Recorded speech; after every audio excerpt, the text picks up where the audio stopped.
Saksakalyan gunarnavasya Vande Guru Sri Charanarabindam.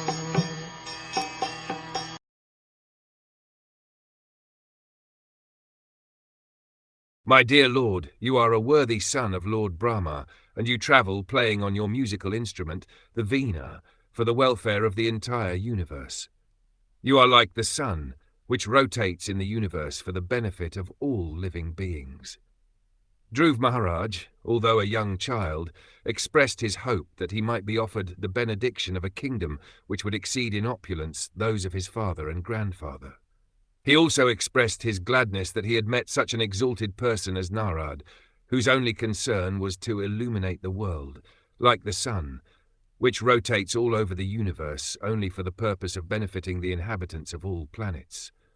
Narad Muni travels all over the universe for the sole purpose of performing the best welfare activity for the entire universe by teaching everyone how to become a devotee of the Supreme Personality of Godhead. Thus Dhruv Maharaj felt fully assured that Narada Muni could fulfill his desire, even though the desire was very extraordinary. The example of the sun is very significant. The sun is so kind that he distributes his sunshine everywhere without consideration. Dhruv Maharaj requested Narad Muni to be merciful to him. He pointed out that Narad travels all over the universe just for the purpose of doing good to all conditioned souls. He requested that Narad Muni show his mercy by awarding him the benefit of his particular desire.